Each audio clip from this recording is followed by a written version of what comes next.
So hey guys, theatre A to Z की explanation में आज हम लेकर आए हैं एक कोरियन मूवीज जो कि बहुत ही बढ़िया फिल्म है। तो आप में से जो लोग भी मूवीज देखना पसंद करते हैं ना, उनको ये फिल्म जरूर देखना चाहिए। तो चलते हैं, कहानी शुरू करते हैं। फिल्म का कहानी कुछ इस तरह के है। हमारा हीरो बचपन में एक मर्डर कर देता है, जिस वजह से वो जेल चला जाता है। उसके बाद वो बड़े हो जाते हैं और जेल से निकल आते हैं, लेकिन जेल में रहने की वजह से बाहर की दुनिया की कोई खबर नहीं होता। और हम देखते हैं वो बहुत भोला है, जिसको सब चिढ़ाते हैं, और उसका एक प्यार भी होता है। ये सब लेकर ही कहानी है। तो चले कहानी शुरू करते हैं। फिल्म की शुरुआत पे हमें बोलते हैं ये कहानी है क्रॉक नाम के एक लड़के की, जो कि 12 साल की उम्र में एक गैंग के साथ काम करते थे। वो अपनी बॉस के बहुत ही अंधे भक्त थे। अपनी बॉस की बातों में आकर बॉस का दुश्मन गैंग की लीडर को मार देता है, जिस वजह से वो जेल चला जाता है। 12 साल का सजा होते हैं। आज वो दिन है जो कि उसका 12 साल का सजा खत्म करके वो बाहर आते हैं। 12 साल जेल में रहने की वजह से क्रॉक का जनरल नॉलेज बहुत कम होता है और उसे बाहर की दुनिया की कुछ भी पता नहीं होता है, जिस वजह से वो अंदर से बच्चा होता है। और जेल से निकलने के बाद उसे समझ नहीं आ रहा होता कि वो कहाँ जाएगा, क्योंकि जेल में जाने से पहले वो अपनी दादा दादी के साथ रहते थे,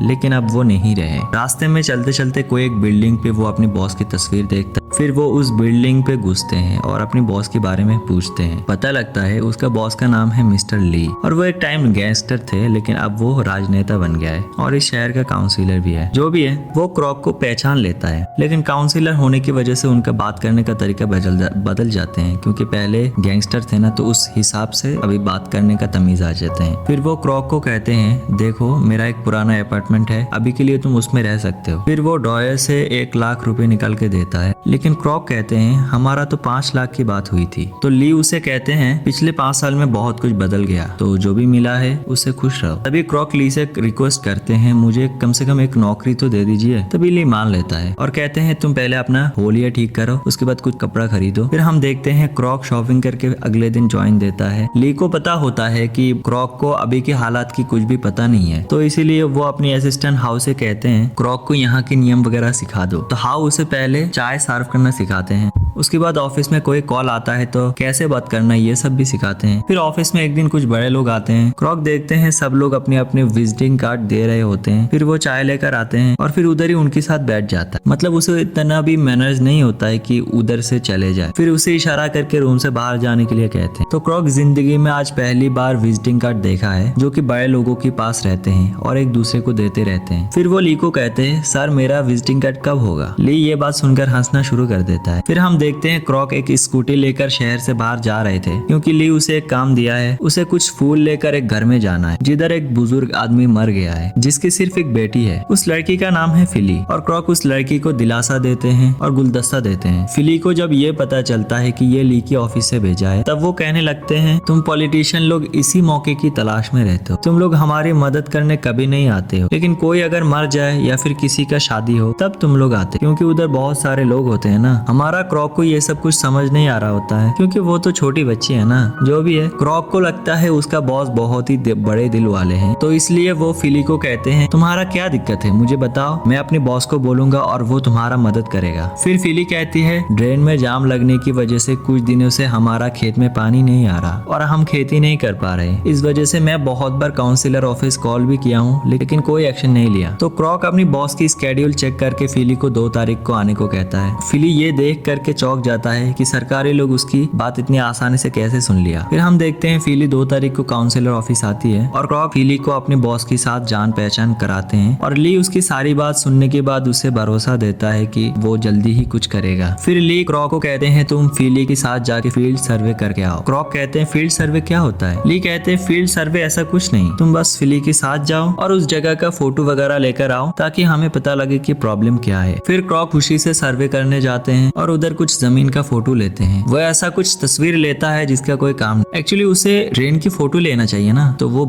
इधर उधर की फोटो ले रहे होते हैं। फिली क्रॉक को देख के समझ जाती है उसे फील्ड सर्वे की कोई समझ नहीं। फिर फिली खुद उसे दिखाते हैं कि पानी इधर फंसी है और कहती है ये किसी कंपनी का काम है, और कुछ कंपनी मेरे जमीन भी खरीदना चाहते हैं, लेकिन मुझे बेचना नहीं है, क्योंकि ये मेरा खानदानी आखिरी जमीन है, इसलिए कंपनी के लोगों ने ये पानी रोक के रखा है ताकि हम अपनी जमीन बेच दें। क्रॉक सर्वे की फोटो बॉस को दिखाते हैं, लेकिन वो कोई इंटरेस्ट नहीं दिखाता है, क्योंकि वो तो बस उसे ऐसे ही भेजा था। 1 महीने बाद भी जब काम नहीं होता है तो फिली काउंसिलर ऑफिस में कॉल करती है। फिली गुस्से में कहती है 1 महीना हो गया लेकिन मेरा कंप्लेन का कोई एक्शन क्यों नहीं लिया। क्रॉक कहते हैं मुझे नहीं पता, लेकिन आज मैं सर से जरूर बात करूंगा। फिर क्रॉक फिली से मिलने आते हैं। फिली तब नदी से कुछ पानी का ड्राम भर रहे थे और क्रॉक मदद करने आते हैं, लेकिन फिली उसे छूने नहीं देता। फिर क्रॉक हेल्प करने का कोशिश करते हो तो एक पानी का डब्बा फिली के ऊपर गिर जाता है। फिर फिली गुस्से में कहती है तुम्हारा बॉस मेरा मदद नहीं करेगा तो तुम भी इसलिए यहाँ से चले जाओ। लेकिन क्रॉक उसे समझाने का कोशिश करते हैं, लेकिन फिली कोई बात ना सुन के चली जाती है। फिर क्रॉक डिसाइड करता है कि वो खुद उसकी मदद करेगा। एक दिन सुबह क्रॉक आकर उसकी नाली साफ करना शुरू कर देता है। तभी फिली उसको देखती है। सुबह से लेकर शाम तक काम करने की वजह से वो थक जाता है तो वो खेत के पास सो जाता है। रात को फिली आकर उसके ऊपर एक कोट से ढक देता है और वो खुद नाली साफ करना शुरू कर देती है। सुबह हम देखते हैं कुछ गुंडे फिली की गाड़ी तोड़ रहे हैं। फिली जब उन्हें रोकने का कोशिश करती तब वो लोग फिली के साथ भी लड़ाई करना शुरू कर देता है। वो लोग फिली के हाथ एक बास्केटबॉल की बैट से तोड़ने वाले होते हैं। तभी क्रॉक आके कहते हैं तुम लोग अगर इसके हाथ इस वजह से तोड़ रहे हो कि वो नाली साफ किया है तो फिर तो सबसे पहले मेरा हाथ तोड़ना चाहिए, क्योंकि उससे पहले मैंने साफ किया और उससे ज्यादा साफ किया। उनमें से वो लड़का जो फिली का हाथ तोड़ने वाले थे उसका हाथ कांप रहे थे। तभी क्रॉक उसे कहते हैं क्या तुम इससे पहले ये काम कभी नहीं किया?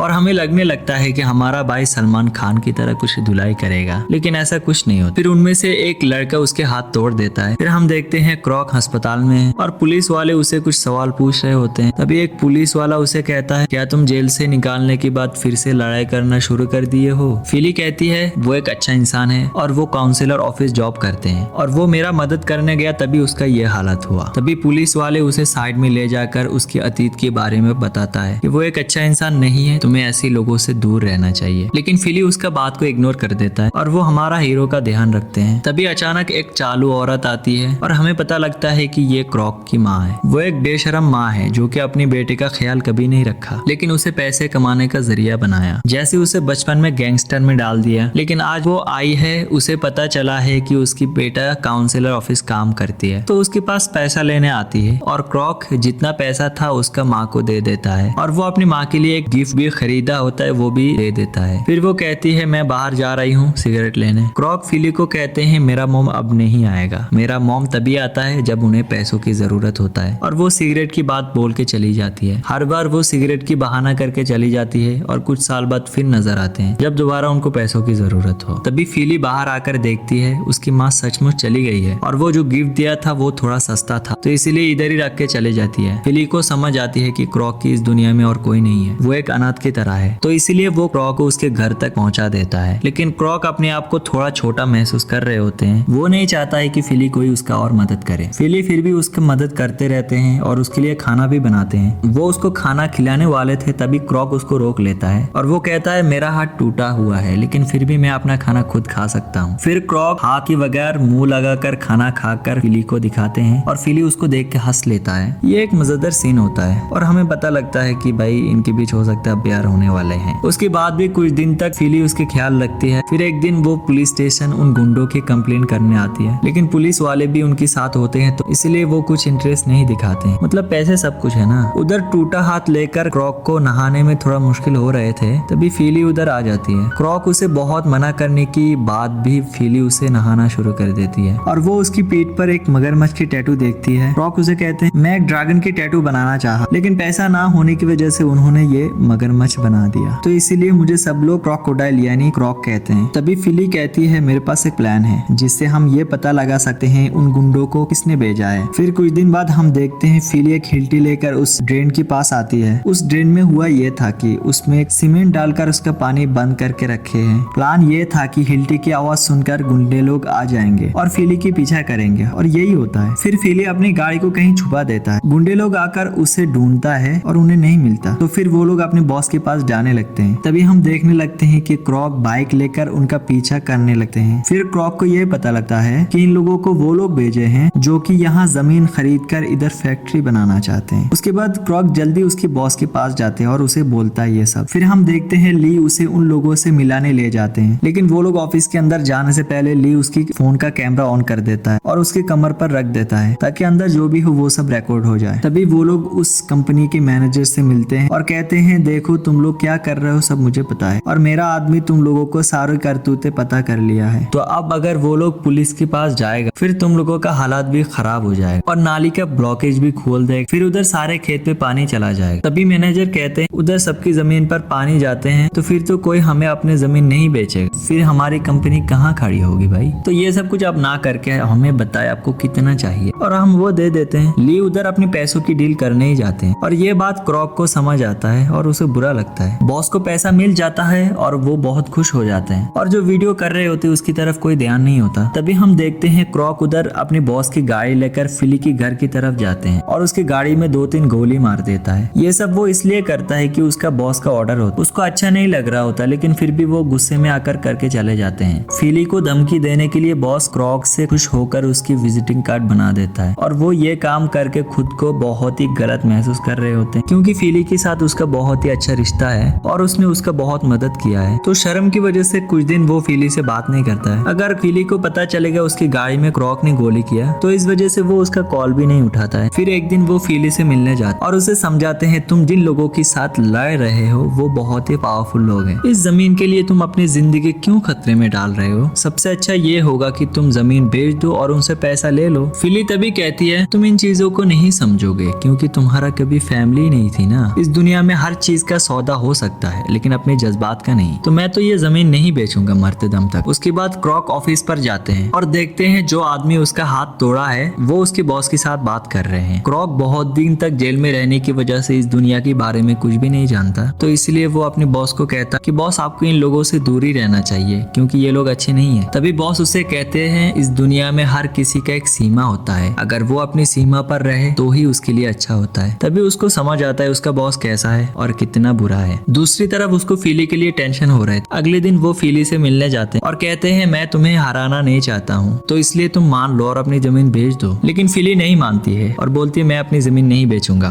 फिर क्रॉक नाराज होकर चले जाते हैं, लेकिन थोड़ी दूर जाने के बाद उसको एक गाड़ी दिखाई देता और उसे समझ आता है फिली की जिंदगी अभी खतरे में है और वो भागता हुआ उसकी तरफ जाता है और देखता है जो आदमी उसका हाथ तोड़ा था वो उसको नदी में डुबा रहे होते हैं। ये देखकर क्रॉक की सब्र टूट जाता, वो उसको गोली करके मार देता है और ली को फोन करके कहते हैं मैं तुम्हारे आदमी को मार दिया। ली कहता है तेरी इतनी हिम्मत, मेरे आदमी को मारेगा, और सुन ये काम करने के लिए मेरे पास और भी बहुत आदमी है, तू कितनों को मारेगा। क्रॉक कहता है मैं सबको मारूंगा। ये सब सुनकर फिली थोड़ा डर जाती है, इस जमीन से ज्यादा मुझे तुम अजीज हो, मैं तुम्हें जेल में जाते हुए नहीं देख सकता, तो तुम प्लीज इधर से चले जाओ और छुप जाओ। फिर हम देखते हैं क्रॉक थोड़ी दूर जाने के बाद वापस आते हैं और उसे किस कर देता है। वो लोग एक दूसरे को प्रपोज तो नहीं किया होता है लेकिन एक दूसरे से प्यार जरूर हो जाता है। फिर एक दूसरे को गले लगा रहे होते हैं और अच्छा खासा चिपकना शुरू कर देते हैं दोनों। अगले सीन पे हम देखते हैं फिली इन सब से तंग होकर और क्रॉक के लिए अपनी जमीन बेच देता है। दूसरी तरफ पुलिस फिली के पास आते हैं और क्रॉक के बारे में पूछते हैं और बोलते हैं आपके सामने तो मर्डर हुआ, हमें एक चीज ध्यान देना है, जिस बंदूक से मर्डर हुआ है और जिस बंदूक से फिली की गाड़ी ऊपर गोली हुआ है तो वो दोनों बंदूक एक ही है। तो इसीलिए वो पुलिस कहते हैं तो वो तो आपको भी मारने की कोशिश किया है, तो आप उसके खिलाफ कंप्लेन करिए और ऐसी लिखी है कि वो आपको डराकर आपकी जमीन हड़पना चाहते हैं। फिली कहती है मेरी मुसीबत में अगर कोई था तो वो क्रॉक ही था, ना कोई सरकार और ना कोई सरकारी आदमी। अगर वो मुझे नहीं बचाया होता तो मैं तो तभी मर गया होता क्योंकि वो गुंडे मुझे मारने आए थे। फिर हम क्रॉक को देखते हैं, वो शहर से बाहर कहीं छुपा हुआ होता है और एक दिन वो अपनी फोन पर एक तस्वीर देख रहे थे, तभी वो वीडियो देखता है जिसमें उसका बॉस फिली की जमीन सेटलमेंट करने का घूस ले रहे होते हैं। उसके बाद उसका दिमाग काम करना शुरू कर देता है। फिर वो अपने बॉस को कॉल करते हैं और एक शांत जगह पर बुलाते हैं। फिर वो अपने बॉस को धमकी देता है कि अगर वो फिली की जमीन और उसका पीछा नहीं छोड़ेगा तो ये वीडियो वो मीडिया को दे देगा। लेकिन ली उसे कहते हैं अब तो कुछ भी नहीं होगा क्योंकि फिली अपनी जमीन बेच दिया है। क्रॉक कहते हैं वो जमीन तुम उसको कैसे वापस करोगे वो तुम्हारा जिम्मेदारी है और उसे तंग करना बंद करोगे वरना मैं ये वीडियो मीडिया को दे दूंगा। फिर हम देखते हैं ली तो डरते नहीं है, उल्टा वो तैयारी करके आए हुए होते हैं। वो अपने साथ एक आदमी लेकर आया है और वो क्रॉक की तरफ बंदूक करके खड़ा होता है। क्रॉक कहते तुम इससे पहले कभी बंदूक चलाए थे? फिर दोबारा हमें लगने लगता है कि हमारा भाई इस बार भी सलमान खान की तरह कुछ करेगा, लेकिन दोबारा डिसअपॉइंट करते हैं। फिर उस आदमी के हाथ कांपने लगते हैं और वो क्रॉक के पैर पर गोली मार देता है और क्रॉक तभी गुस्से में आकर कहते हैं मैं एक क्रोकोडाइल हूँ, मैं एक बार जिसको पकड़ता हूँ उसको कभी नहीं छोड़ता। ये बात बोलकर ही वो अपने बॉस को पकड़ लेता है, उसका नाक काट लेता है। फिर वो सीन उधर ही खत्म हो जाते हैं। अगले सीन पे हम देखते हैं काउंसिलर उसका कटा हुआ नाक लेकर उसके घर की तरफ जा रहे थे। उसके कुछ दिन बाद हम देखते हैं वाटर रिसोर्स डिपार्टमेंट के कुछ लोग आकर उस नाली का ब्लॉकेज हटा रहे होते हैं और और फिली के हाथ में हम एक कागज देखते हैं जिसमें लिखा होता है आपका जमीन आपको वापस किया जाता है। ये देख के वो बहुत खुश होते हैं और वो अपनी जमीन पर फिर से चार्ज वाश करने लगते हैं, लेकिन वो क्रॉक को बहुत मिस कर रहे होते हैं। उसके कुछ महीने बाद हम देखते हैं फिली के खेत पर बहुत ही अच्छे फसल हुए हैं और उसके आसपास की जमीन पहले जैसा ही खाली पड़े हुए हैं। दूसरी तरफ क्रॉक अभी तक जेल में है और उसे थोड़ा सजा कम होते हैं क्योंकि फिली उसकी तरफ होकर गवाही देता है। गवाही में वो कहती है अगर क्रॉक नहीं होता तो वो